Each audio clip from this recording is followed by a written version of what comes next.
నిర్గమకాండము 1వ అధ్యాయము. ఐగుప్తులోనికి యాకోబుతో వచ్చిన ఇశ్రాయేలీల పేర్లు ఏవనగా రూబేను, షిమ్యోను, లేవి, యూదా, ఇస్సాకారు, జెబూలూను, బెన్యామీను, దాను, నఫ్తాలి, గాదు, ఆషేరు. వీరిలో ప్రతివాడును తన కుటుంబముతో వచ్చెను. యాకోబు గర్భమున పుట్టిన వారందరూ 70 మంది. అప్పటికి యోసేపు ఐగుప్తులో ఉండెను. యోసేపును అతని అన్నదమ్ములందరూ ఆ తరము వారందరూ చనిపోయిరి. ఇశ్రాయేలీలు బహు సంతానము గలవారై అభివృద్ధి పొంది విస్తరించి అత్యధికముగా ప్రబలిరి. వారున్న ప్రదేశము వారితో నిండియుండెను.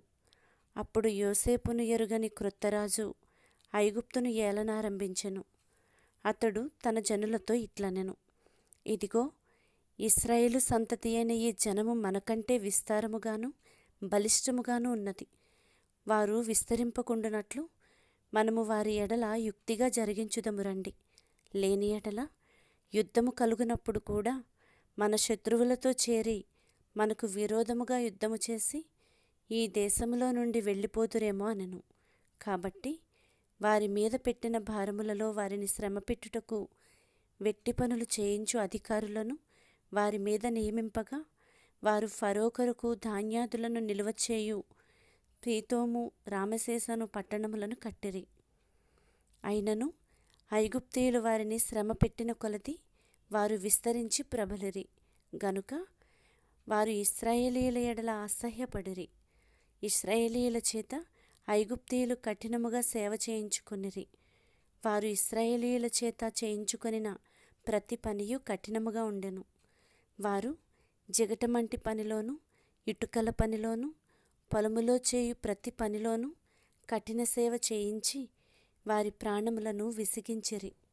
మరియు ఐగుప్తురాజు షిఫ్రా పూయా అను హెబ్రీయుల మంత్రసానులతో మాటలాడి, మీరు హెబ్రీ స్త్రీలకు మంత్రసాని పని చేయించు వారిని కాన్పు పీటల మీద చూచినప్పుడు మగవాడైన ఎడల వాని చంపుడి, ఆడుదైన ఎడల దాని బ్రతకనీయుడని వారితో చెప్పెను.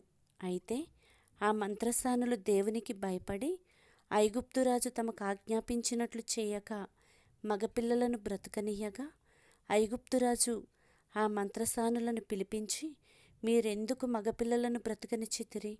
ఈ పని ఏల చేసితిరని అడిగెను. అందుకు ఆ మంత్రసానులు, హెబ్రీ స్త్రీలు ఐగుప్తు స్త్రీల వంటి వారు కారు, వారు చురుకైన వారు. మంత్రసాని వారి యొద్దకు వెళ్ళక మునుపే వారు ప్రసవించి ఉందురని ఫరోతో చెప్పిరి. దేవుడు ఆ మంత్రసానులకు మేలు చేసెను. ఆ జనము విస్తరించి మిక్కిలి ప్రబలెను. ఆ మంత్రసానులు దేవునికి భయపడినందున ఆయన వారికి వంశాభివృద్ధి కలుగజేసెను. అయితే ఫరో, హెబ్రీయులలో పుట్టిన ప్రతి కుమారుని నదిలో పారవేయుడి, ప్రతి కుమార్తెను బ్రతకనీయుడి అని తన జనులందరికీ ఆజ్ఞాపించెను.